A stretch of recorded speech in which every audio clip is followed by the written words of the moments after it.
ग्वालियर की crime branch police ने एक ऐसे हत्यारे को गिरफ्तार किया है जो 2 साल पहले अपनी पत्नी और फिर बच्चे का कत्ल कर चुका था। ग्वालियर की क्राइम ब्रांच पुलिस ने एक ऐसे हत्यारे को गिरफ्तार किया है जो 2 साल पहले अपने पत्नी और फिर बच्चे का कत्ल कर चुका है। हैरानी की बात यह है कि आरोपी शिवराज उर्फ राजा चौहान ग्वालियर के सागरताल काशीपुरा नामक ठिकानों पर लंबे अरसे से रह रहा था, लेकिन कहते हैं ना कि हत्या सिर चढ़कर बोलती है। कुछ ऐसा ही आरोपी राजा उर्फ शिवराज चौहान के साथ घटित हुआ।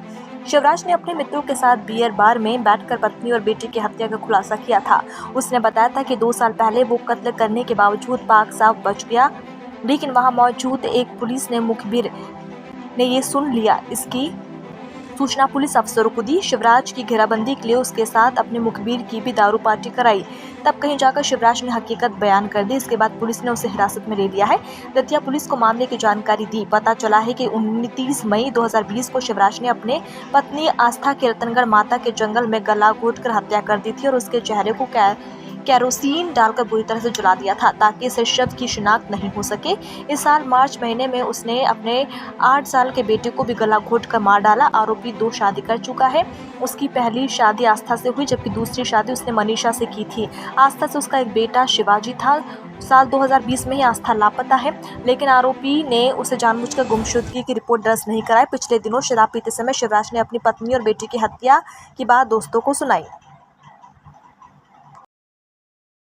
दतिया थाने का ये केस है। इसमें जो आरोपी मूलतः दतिया का रहने वाला है, पर पिछले कुछ समय से काशीपुरा मुरार में रहने लगा है।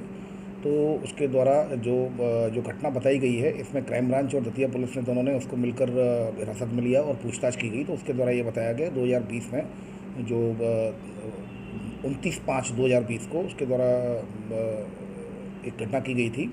उसने अपनी पत्नी को और बच्चे को ले गया था और पत्नी को उसने रतनगढ़ जो माता का मंदिर है उसके जंगल में उसकी हत्या कर दी थी और उसका जो चेहरा था उसको केरोसिन डालकर उसको जला दिया था। और उसके बाद फिर बच्ची को ले जाकर उसका गला दबा के उसको भी झाड़ियों में हत्या करके फेंक दिया था। तो इस तरह की जो घटना हुई थी उसके द्वारा एक्सेप्ट कर लिया गया। इसमें FIR रजिस्टर की जाकर उसको आरोपी को अरेस्ट कर लिया गया है और इसमें उससे अभी और पूछताछ की जा रही है। पता कैसे चला, उसका कैसा खुलासा हुआ? ये इसमें क्राइम ब्रांच को सूचना मिली थी कि 3 लोग जो मित्र थे वो आपस में कहीं एक बार में कहीं ड्रिंक कर रहे थे और वहाँ पर चूँकि इन्फॉर्मर भी बैठा हुआ था, तो उसने ये जब बात सुन ली तो फिर उसको और डेवलप कराया गया, उसके साथ और बिठाया गया उसको, और उसके साथ बातचीत में ही जो शराब के नशे में उससे और बातें उगलवाई गई। तो 2-3 दिन लगातार जब ये प्रैक्टिस की गई तब फिर जाके उसके द्वारा ये घटना पूरी उसके द्वारा बताई गई। तो इस घटना को आधार मानते हुए दतिया पुलिस और क्राइम ब्रांच ग्वालियर के द्वारा उसको हिरासत में लिया गया, तब ये खुलासा हुआ।